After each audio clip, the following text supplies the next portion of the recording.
Bismillahirrahmanirrahim. Assalamualaikum warahmatullahi wabarakatuh.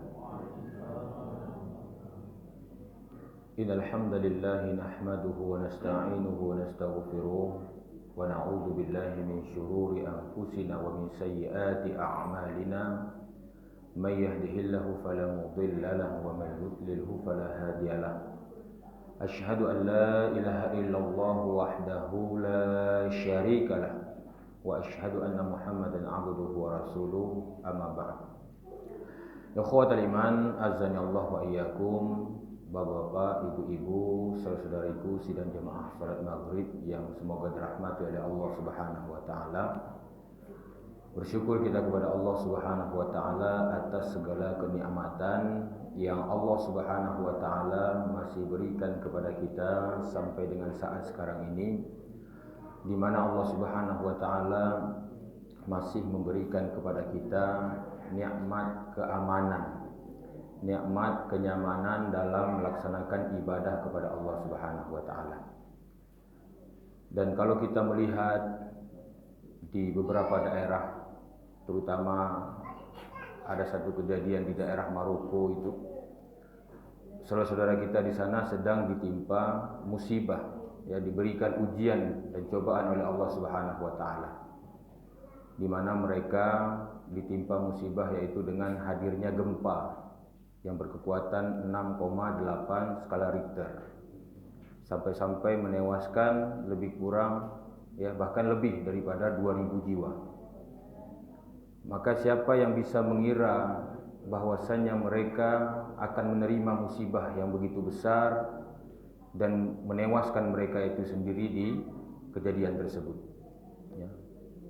Kita rasa tidak ada di antara masyarakat yang ada di Maroko itu yang tahu akan kejadian tersebut. Akan tetapi begitulah kehidupan, ya. Tidak ada yang tahu kapan ujian dan cobaan itu akan hadir dalam kehidupan kita.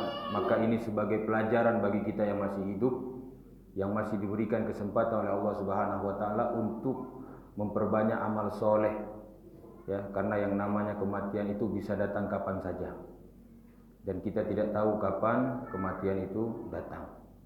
Maka ini sekaligus pelajaran bagi kita bahwasanya tidak ada manusia yang hidup di atas muka bumi ini yang mereka dalam keadaan tenang-tenang saja, aman-aman saja, tidak ada. Bahkan Allah Subhanahu wa taala menyebutkan di dalam Al-Qur'an, dalam surah Al-Furqan dalam surah Al-Ankabut di ayat kedua, ahasiban nas an yutraku an yaqulu amanna wa hum la yuftanun, ya. Apakah manusia itu mengira bahwa ketika mereka sudah mengatakan diri mereka beriman kepada Allah Subhanahu wa taala, lalu Allah Subhanahu wa taala tidak memberikan mereka ujian? Tentunya ketika mereka mengatakan diri mereka beriman kepada Allah, Allah juga akan berikan bagi mereka ujian dan juga cobaan. Agar apa? Menguji keimanan yang mereka ucapkan tersebut. Apa benar mereka mengatakan diri mereka beriman ini ketika dicoba dengan musibah, apa betul mereka tetap yakin kepada Allah Subhanahu wa taala, atau mereka bahkan lari dari beriman kepada Allah Subhanahu wa taala? Makanya di ayat yang selanjutnya dalam Quran surah Al-Baqarah ayat 155 sampai 157, Allah Subhanahu wa taala sebutkan, walanabluwannakum bisyai'in minal khaufi wal ju'i wa naqsin minal amwali wal anfusi was samarat. Dan sungguh akan kami uji, yaitu di antara manusia itu dengan ketakutan, kemudian kelaparan, kekurangannya harta, kekurangan jiwa, ya, bahkan kekurangan daripada buah-buahan. Maka ini bentuk daripada ujian yang Allah Subhanahu wa taala berikan kepada kita hamba-hambanya. Lalu Allah katakan, wabasyiris sabirin, maka berilah kabar gembira bagi orang-orang yang bersabar. Ya, jadi ciri-ciri orang beriman itu ketika datang musibah maka dia bersabar. Bagaimana bentuk bersabarnya mereka? Alladzina idza asabathum musibah qalu inna lillahi wa inna ilaihi raji'un. Yang apabila musibah itu datang di dalam kehidupan dia, maka dia tidak mendahului dengan histeris, tidak mendahului dengan protes kepada Allah, tapi mereka mendahului kesabarannya. Mereka ucapkan kalimatul istirja, yaitu inna lillahi wa inna ilaihi raji'un. Sesungguhnya kami ini milik Allah dan kami akan kembali kepada Allah Subhanahu wa taala. Maka apa buah atau hasil daripada kesabaran ini? Ulaika alaihim salawatum mir rabbihim wa rahmah wa ulaika humul muhtadun.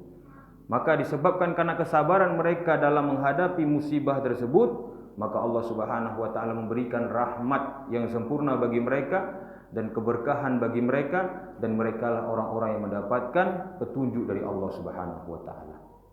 Bapak Ibu yang semoga dirahmati oleh Allah Subhanahu wa taala, itu hanya intermezzo saja ya, agar kita kembali mengingat bahwasanya hidup kita di dunia ini tidak selama-lamanya ya, tidak abadi. Artinya ada kalanya kita nanti akan kembali kepada Allah Subhanahu wa taala.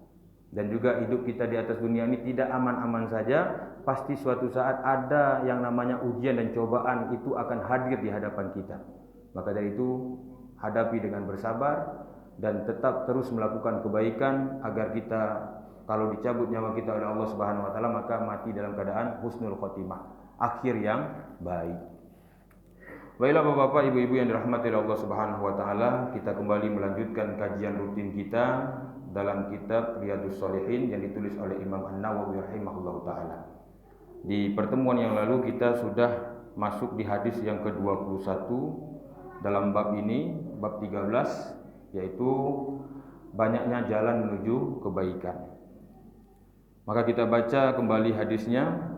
Qala muallif rahimahullahu taala, berkata Imam An-Nawawi rahimahullahu taala di dalam kitabnya di hadis yang ke-21, An Abil Munzir Ubay ibn Ka'ab radhiyallahu anhu qala kana rajulun la a'lamu rajulan ab'ada minal masjid minhu la tukhti'uhu salatun faqila lahu aw faqultu lahu law ishtaraita himaran tarkabuhu fi dhulma'i wa fi ramda faqala ma yasurruni anna manzili ila jambil masjid inni uridu an yuktaba li mamsyaya ilal masjidi wa ruju'i idza raja'tu ila ahli. Faqala Rasulullah sallallahu alaihi wasallam qad jama'a Allahu laka dzalika kullahu rawahul Muslim. Wa fi riwayatin inna laka mahtasabta.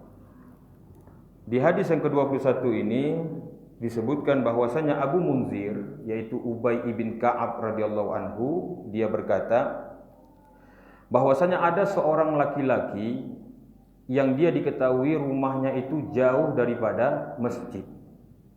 Akan tetapi laki-laki ini selalu menjaga sholat jamaahnya di masjid ya, tidak sekalipun dia tertinggal daripada sholat jamaahnya. Lalu datang Ubay bin Ka'ab ini memberikan saran kepada laki-laki tersebut. Alangkah baiknya engkau membeli sebuah himar, yaitu sebuah keledai. Agar apa? Agar bisa berjalan di malam hari atau berjalan di siang hari ketika terik panas itu datang, ya. Maka disarankan kepada dia agar dia membeli seekor keledai untuk tunggangannya agar dia bisa menuju ke masjid di malam hari dan juga di siang hari. Akan tetapi apa yang dijawab oleh laki-laki tersebut? Dia tidak mau rumahnya itu berdekatan dengan masjid. Ya. Karena dia katakan, aku tidak senang bila rumahku berada di samping masjid, di jambil masjid. Inni uridu an yuktabali mamsyaya ilal masjidi wa ruju'i idza raja'tu ya ila ahli. Dan aku berharap agar Allah Subhanahu wa taala menghitung di setiap langkahku atau merahmati di setiap langkahku setiap aku melangkah menuju ke masjid dan juga aku pulang dari masjid menuju kepada rumahku. Nah ini, dia berharap agar Allah Subhanahu wa taala memberkahi dari setiap perjuangan dia menuju masjid sampai dia kembali kepada keluarganya. Maka kata Rasulullah SAW, qad jama'a Allahu laka dzalika kullahu ya. Maka sungguh Allah Subhanahu wa taala menghimpun semua ini untukmu. Atau di dalam riwayat lain disebutkan innalaka mahtasabta. Sesungguhnya kamu mendapatkan apa yang kamu lakukan untuk mencari ridha Allah Subhanahu wa taala. Ya. Jadi setiap perbuatan baik seseorang itu akan dinilai pahala oleh Allah Subhanahu wa taala sesuai dengan apa yang dia niatkan. Ini bentuk apa? Sifat Ar-Rahman dan Ar-Rahimnya Allah Subhanahu wa taala. Ya. Sehingga Allah Subhanahu wa taala menjadikan setiap kebaikan yang dia lakukan atau apa yang dia niatkan itu menjadi pahala bagi dia. Karena sesungguhnya innamal a'malu binniyat, ya. Sesungguhnya setiap amal ibadah itu sesuai dengan apa yang dia niatkan, ya. Wa innamal likulli imri'in ma nawa. Dan akan dibalas sesuai dengan apa yang dia niatkan. Maka ketika dia berniat agar rumahnya itu tetap jauh, ya, tidak memiliki kendaraan, tapi dia menuju ke masjid itu dalam rangka supaya Allah hapuskan dosanya setiap langkahnya dan Allah tambah derajatnya setiap langkahnya, maka betul-betul Allah Subhanahu wa taala kabulkan hal demikian. Ya. Namun di zaman sekarang ini kita juga melihat keadaan, ya, kalau misalkan rumah kita memang betul-betul sangat jauh sekali, yang sekiranya kalau kita menuju masjid itu kita tempuh dengan jalan kaki, ketika kita sampai orang lain sudah selesai daripada ibadah, maka lebih baik kita melangkahnya dengan menggunakan kendaraan. Ya, ini juga harus diperhitungkan. Ya, jangan sampai karena ingin mengharapkan pahala, ingin berjalan kaki, tapi setiap hari masbuk terus. Ya, ini kehilangan daripada keutamaan takbiratul ihram. Yang itu takbiratul ihram itu juga besar pahalanya. Ya, makanya alangkah baiknya dia menempuhnya dengan berjalan kaki tapi tidak tertinggal daripada takbiratul ihram. Ya, artinya bisa dia mengikuti salat secara berjamaah itu dimulai daripada takbiratul ihram. Baiklah Bapak-bapak, Ibu-ibu yang semoga dirahmati oleh Allah Subhanahu wa taala, kita lanjut di hadis yang ke-22.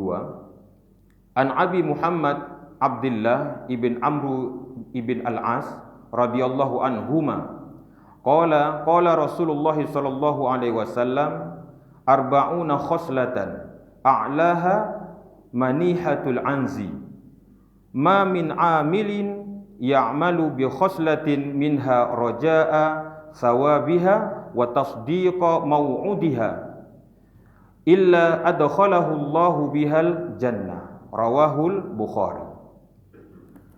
Di dalam hadis yang ke-22 ini, Abu Muhammad, yaitu Abdullah ibn Amru al-An'as, ya.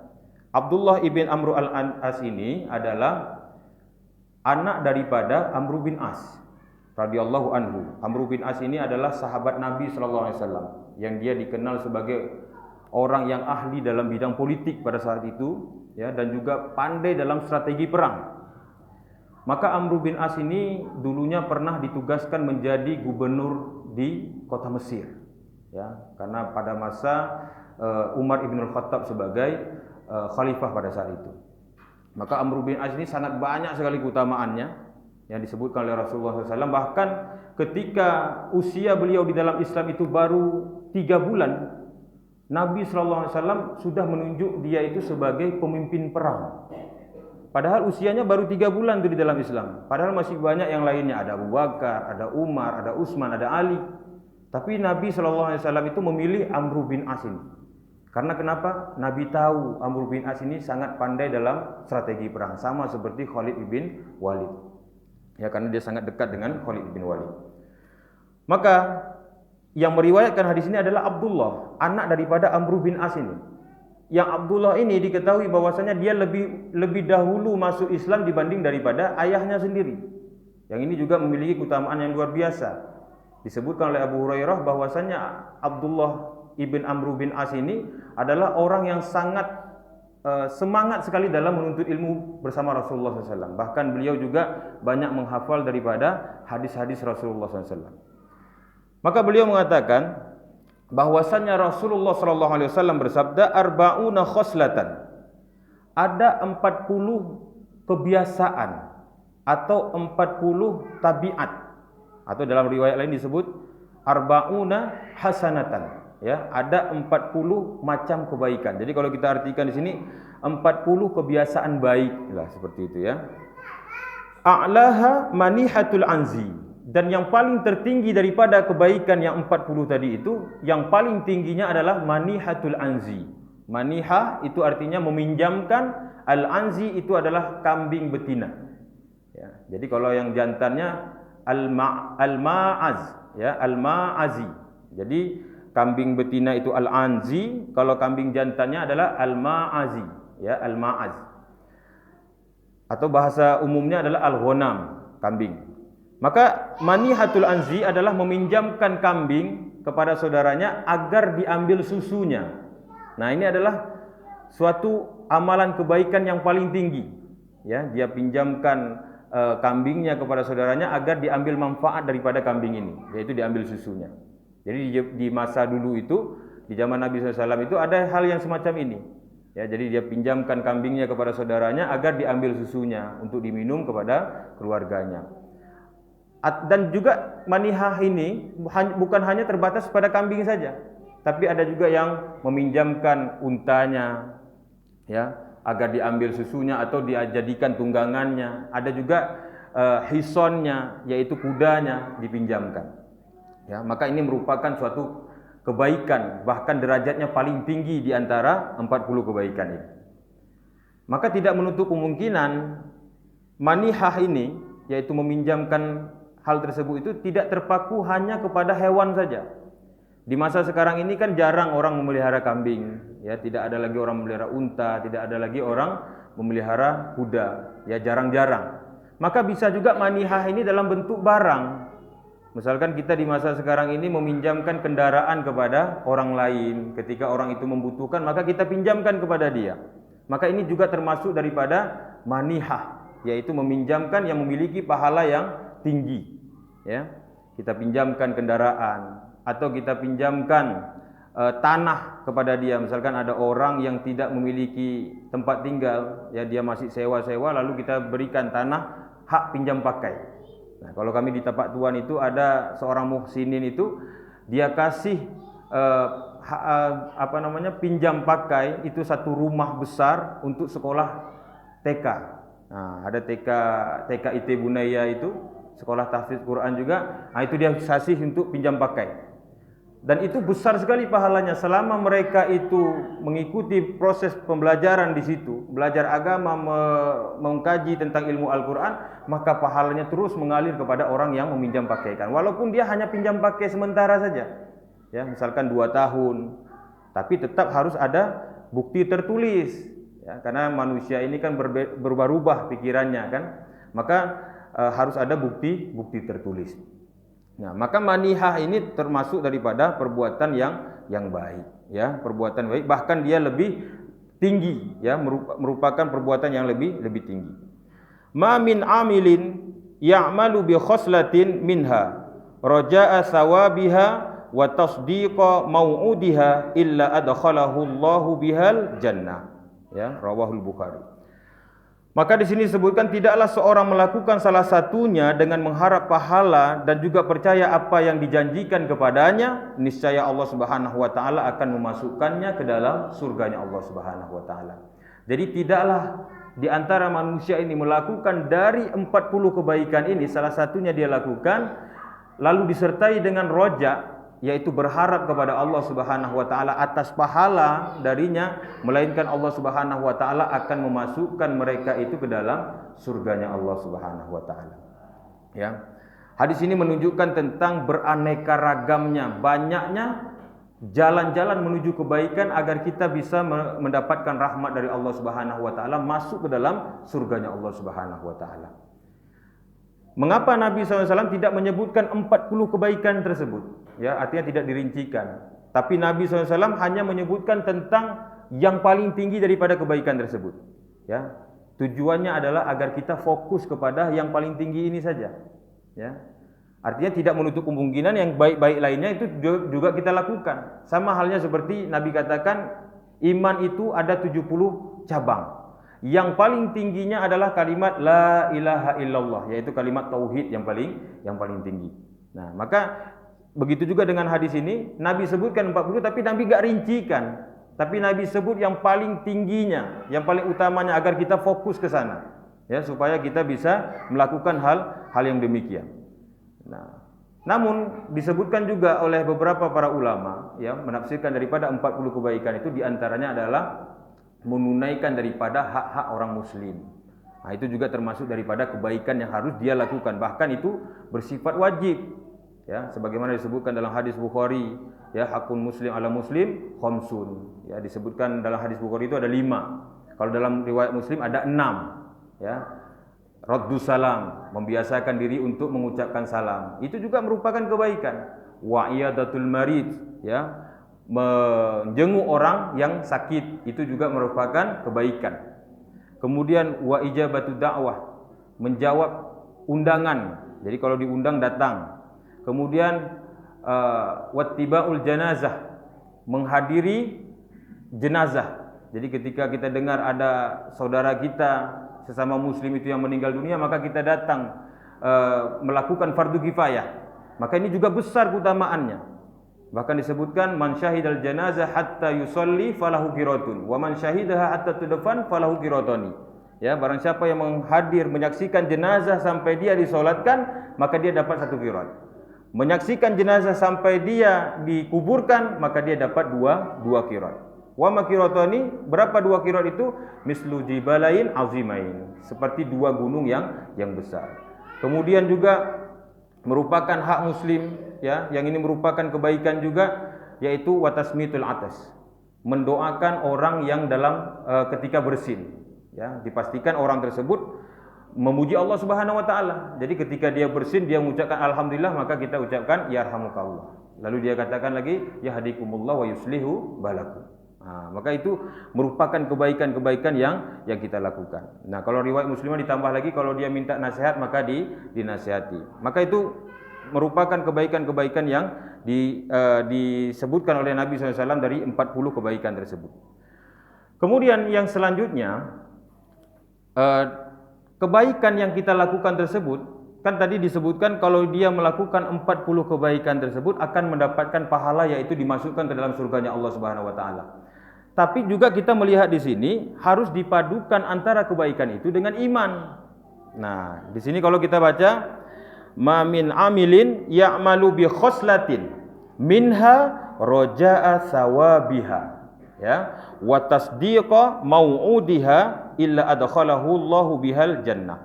Jadi tidaklah mereka melakukan amal kebaikan tersebut, melainkan mereka juga mengharap daripada pahala daripada kebaikan tersebut. Nah, jadi ketika orang itu mengharap pahala kebaikan tersebut, itu masuk dalam kategori keimanan. Jadi perilaku kebaikan yang akan mengantarkan pelakunya ke dalam surga itu harus dipadukan dengan keimanan. Ya, tidak bisa dia hanya berbuat baik saja tapi tidak beriman kepada Allah, itu juga tidak berlaku bagi dia. Ya, tidak bisa dia dimasukkan ke dalam surga. Kan sering orang mengatakan, saya ini memang enggak sholat, tapi saya rajin sedekah.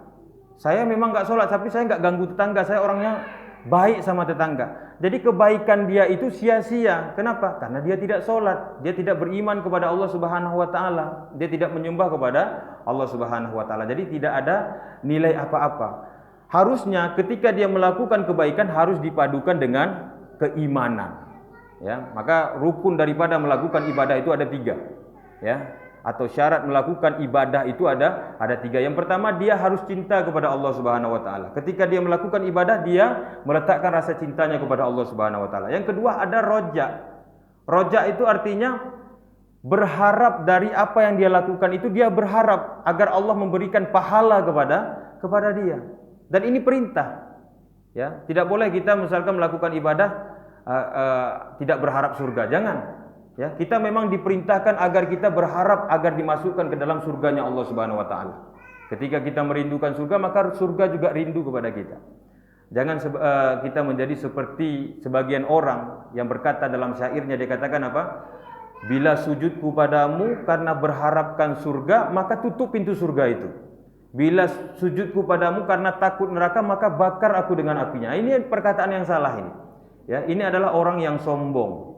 Kenapa? Karena dia tidak berharap kepada Allah Subhanahu wa taala, sedangkan Allah memerintahkan kita agar berharap kepada Dia.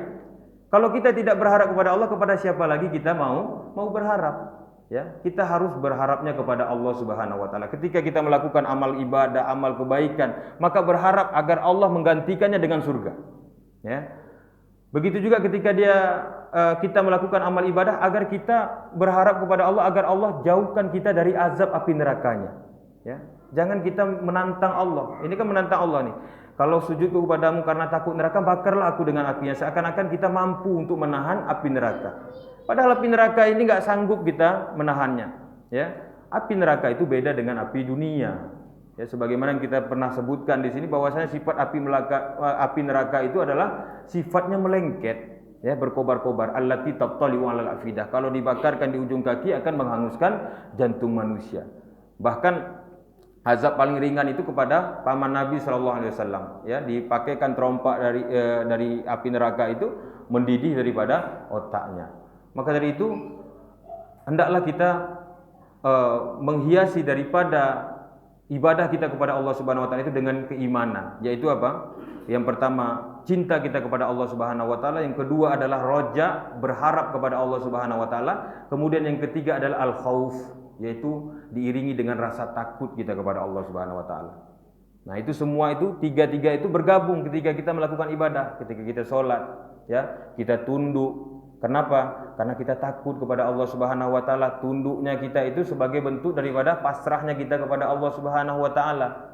Kemudian tunduknya kita itu sebagai bentuk harapan kita kepada Allah agar Allah sayang kepada kita, Allah terima amal ibadah kita, Allah ampuni dosa-dosa kita, ya. Kemudian bentuk daripada kecintaan kita kepada Allah Subhanahu wa taala. Maka 40 kebaikan ini juga harus disandingkan dengan keimanan kepada Allah Subhanahu wa taala.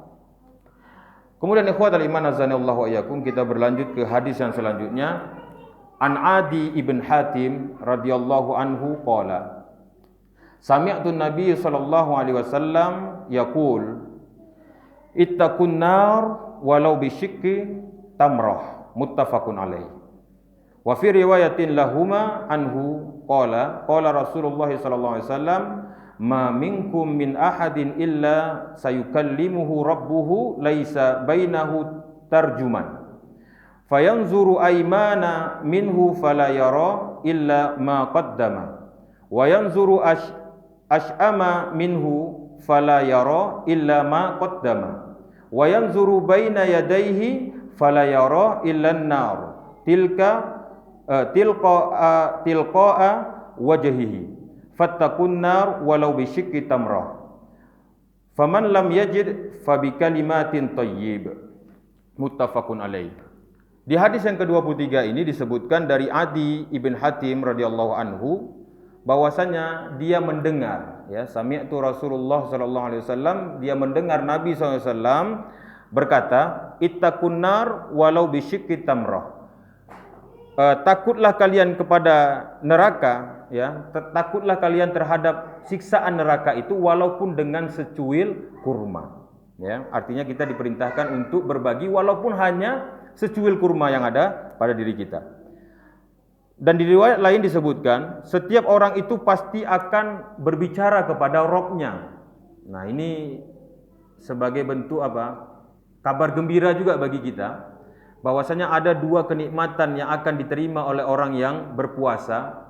Yang pertama ketika dia berbuka puasa, yang kedua ketika dia berhadapan atau melihat wajah Allah Subhanahu wa taala. Maka melihat wajah Allah Subhanahu wa taala di hari akhirat kelak itu merupakan kenikmatan yang sangat luar biasa yang Allah berikan kepada kita, ya. Bahkan kita melihatnya itu tidak berdesak-desakan seperti kita melihat qamar, yaitu seperti kita melihat bulan. Bahkan di sini disebutkan setiap orang pasti akan berbicara dengan Rabb-nya, ya. Dia akan berbicara dengan Rabb-nya, laisa bainahu tarjuman. Dan tidak ada di antaranya itu pembatas atau tidak ada di antaranya itu penerjemah. Jadi semuanya itu bisa berbicara, ya, seluruh daripada makhluk Allah Subhanahu wa taala ini. Fayanzuru aymana minhu fala yara illa ma qaddama. Lalu dia melihat di sebelah kanannya, ya.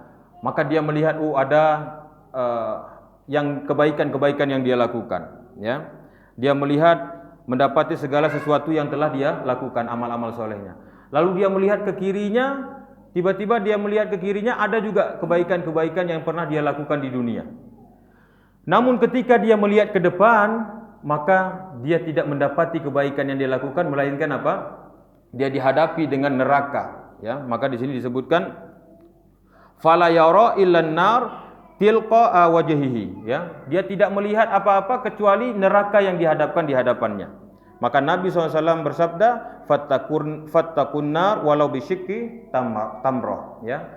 Takutlah kalian kepada neraka walaupun dengan secuil kurma. Mungkin dia sudah melakukan sholat, ya. Mungkin dia juga sudah melakukan baca Quran, haji dan lain sebagainya, tapi ada amal kebaikan yang dia lupakan.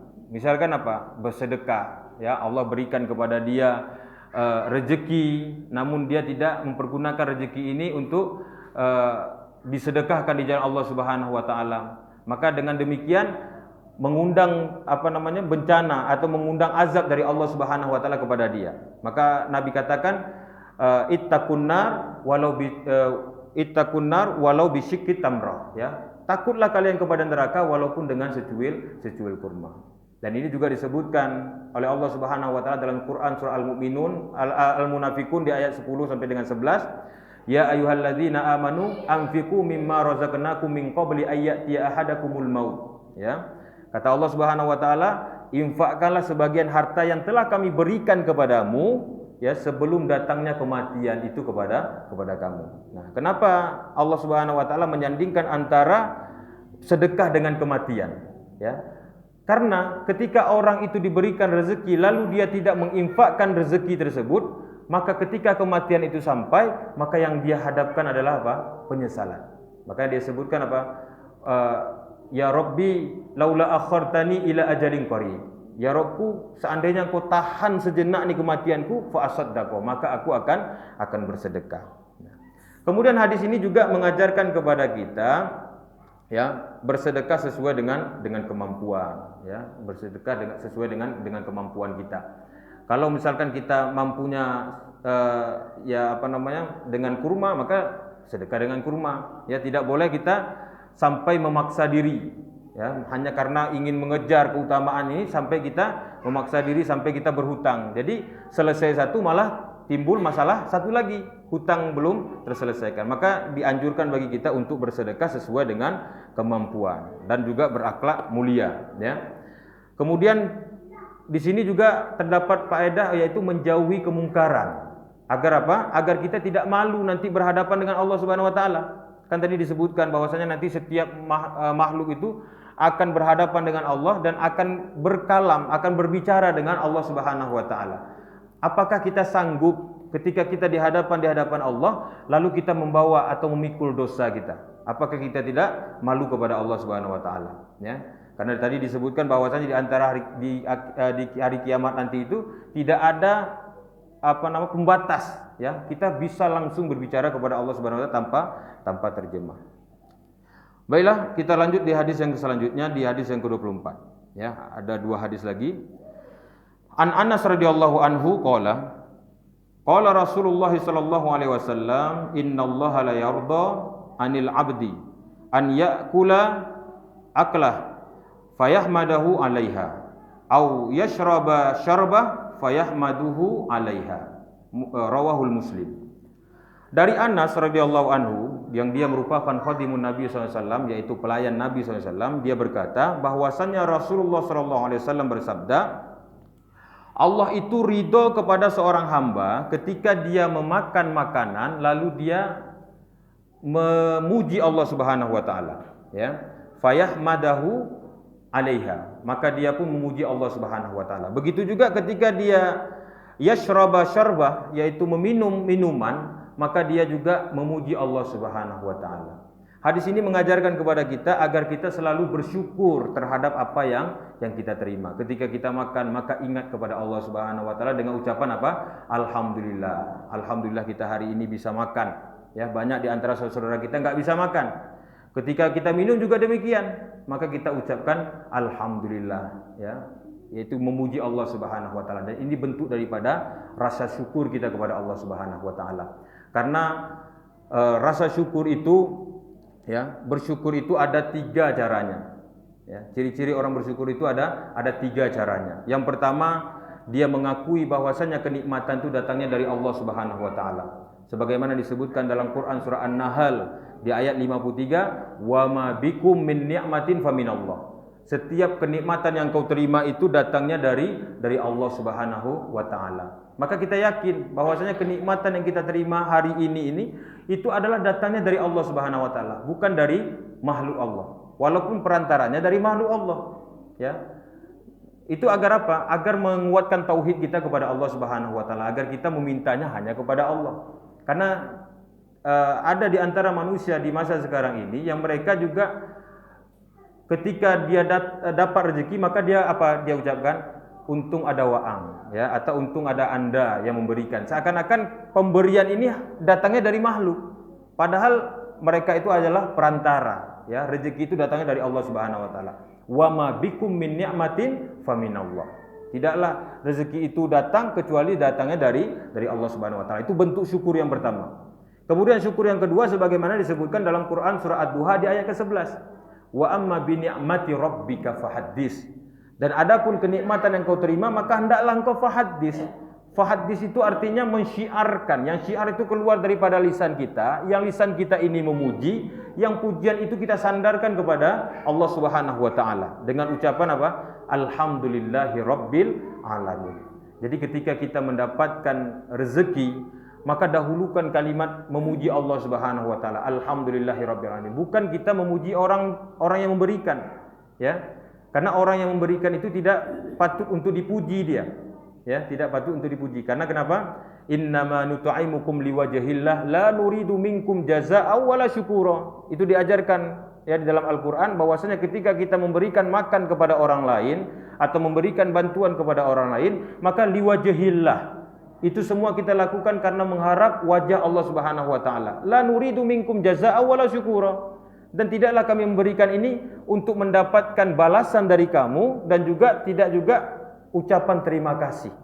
Jadi innal hamdalillah, ucapan memuji ya bersyukur itu hanya kepada Allah Subhanahu wa taala. Ya, sebagaimana tadi disebutkan dalam Quran surah Ad-Duha di ayat yang ke-11.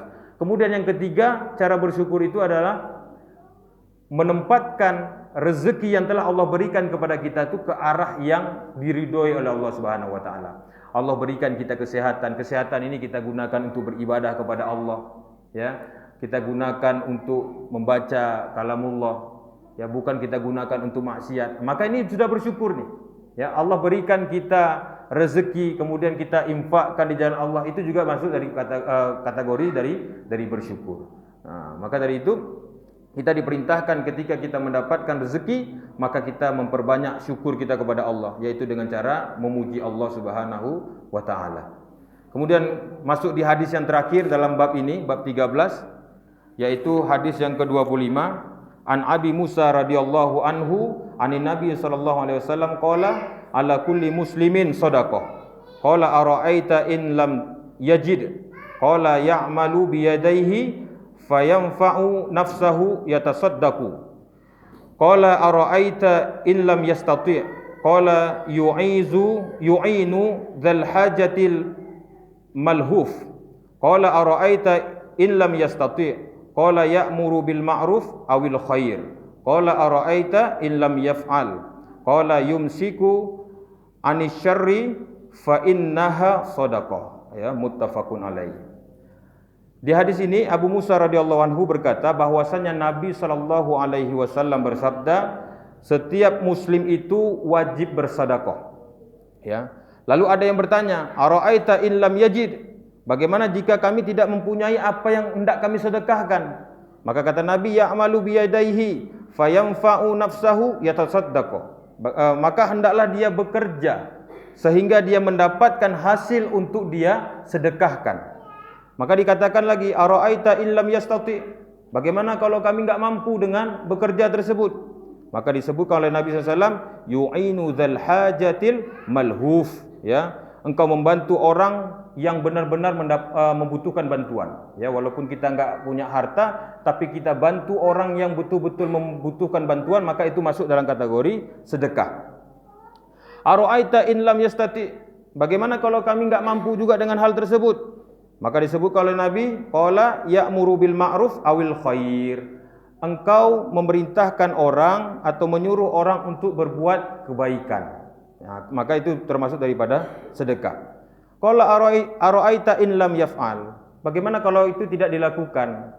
Maka kata Nabi SAW, yumsik anisyarri fa innaha shadaqah. Ya, engkau tahan dirimu dari perbuatan keburukan, maka itu masuk dalam kategori sedekah. Ya, jadi di sini pelajarannya adalah diperintahkan bagi kita untuk bekerja, ya, untuk mencari rezeki agar apa? Agar rezeki yang kita terima itu bisa kita infakkan di jalan Allah Subhanahu wa taala, untuk kita sedekahkan. Karena memberi itu lebih baik daripada meminta-minta. Ya, kita diperintahkan untuk memberi kepada orang lain. Nah, disebutkan bahwasanya di dalam harta kita itu terdapat harta orang lain, ya. Wa fi amwalihim haqqul lis-sa'ili wal mahrum. Bahwasanya di harta orang-orang beriman itu ada hak bagi orang-orang lisail. Lisail itu artinya orang miskin yang suka minta-minta, wal mahrum, yaitu orang miskin yang tidak suka meminta-minta. Kemudian juga di sini disebutkan bahwasanya makna sedekah itu luas, ya, bukan hanya terpaku pada harta saja, tapi membantu orang lain itu juga masuk dalam kategori bersedekah. Jadi selesai kita dalam bab yang ke-13. Insyaallah di pertemuan selanjutnya kita masuk di bab yang ke-14, ya. Demikian yang dapat kami sampaikan, semoga yang singkat ini dapat bermanfaat bagi kita bersama. Kita tutup dengan doa kafaratul majelis. Subhanallah bihamdihi, subhanakallahumma bihamdika, asyhadu an la ilaha illa anta, astaghfiruka wa atubu ilaik. Assalamualaikum warahmatullahi wabarakatuh.